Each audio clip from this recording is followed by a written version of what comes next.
Hello everyone and welcome back to some more internet spaceships. This time this video is about space trucking.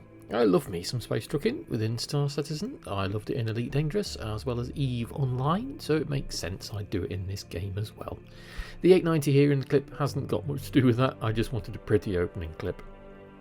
Now, through our tiers of ships for trading, we've moved along a bit in-game since the early days of just a Caterpillar or a Freelancer. So as well as our now small capacity ships or starter ships, we have the higher tiers such as the Hercules, as well as the Carrack and the 890 Jump. Now its cargo capacity has finally been fixed.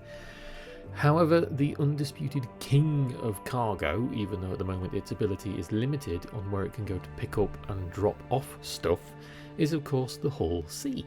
It can carry a dizzying 4,608 SCU of cargo containers on its spindly mag plates, and whilst the gameplay with it, as I said, is limited at the moment, it's still interesting and a good moneymaker if you want to idle a bit more in the game and you want either using heavy weaponry to hunt bounties or still currently abusing the drug cargo from the salvage missions. Lol. In 3.20 the Hull C was introduced and we had set routes that we could travel. We even had these published on the vendor page for it where we could buy the ship to show us where we could go and what routes we could take with which specific cargo. And it turned out from a graphic from a helpful Redditor, I'm really sorry I couldn't find a link to the original thread, but here's the image, that the most profitable route was to grab processed food from Bajini Point above ArcCorp and then fly it to Everest Harbour above Hurston. Sounds simple enough for nearly 272k credits, and it would if the Hull C wasn't currently broken. As it stands, you can do almost everything okay with the Hull C except undock from stations if you have the cargo spindles extended and they have cargo on them.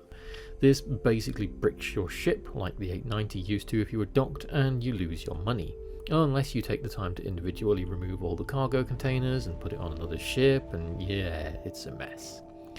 How I fix this, or get around it I should say, as you'll see in the video, is when I approach a station I want to dock at, when I have the spindles extended and cargo aboard, I instead park next to the free pads that you don't have to request docking at.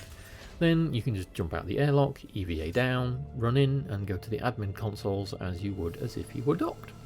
It's a little extra time as a workaround, but if you've played this game long enough you know that working around bugs comes as second nature eventually. So that's the little disclaimer about looking after your money, as in not spending it all at once in case you crash out, and making sure you have some left, yada yada. Let's go into the main reason I made this video. Patch 3.21 introduced the Stanton jump points. These, as we now know, have stations at them.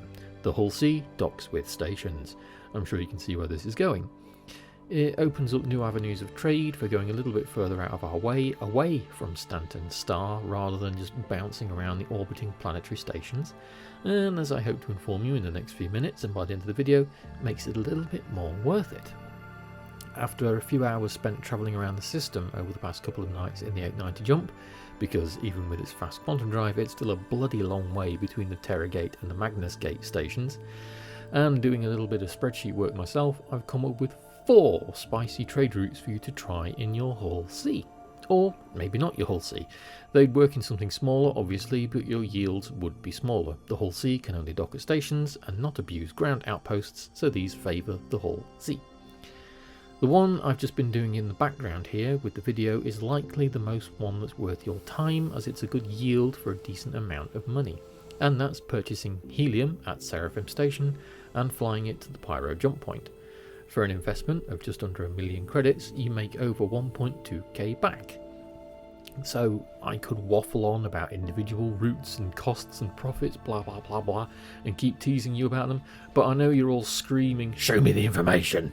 So here you go, you deviant industrialists you.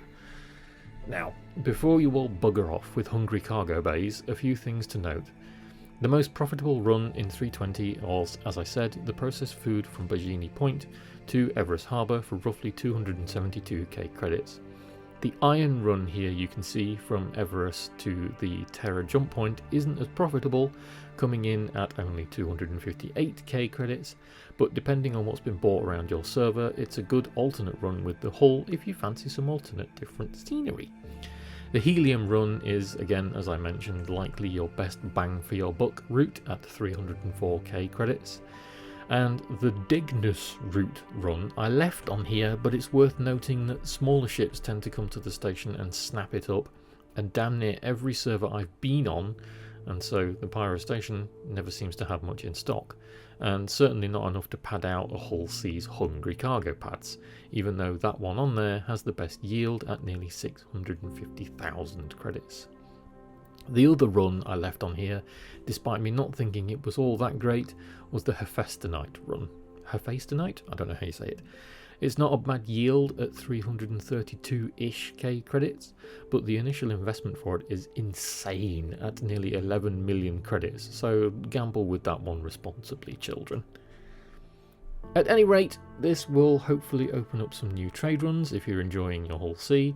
I am, even if the docking thing means it's a bit broken currently, and I'm honestly looking forward to the possibilities with Pyro coming out about more risky, more profitable trade runs, and eventually moving materials around for base building. Lots and lots and lots of good fun in the pipeline. With that, I hope this was helpful. As I said, don't spend all your money at once, and I'll see you all in the next one. Thank you for watching everyone, and I hope you enjoyed. If you like this and think I deserve it, please give it a like, consider subbing if you fancy sticking around. If you're thinking of taking part in the game, feel free to use my referral code on screen or click the link below for bonus in-game money that helps me out as well. See you in the next one.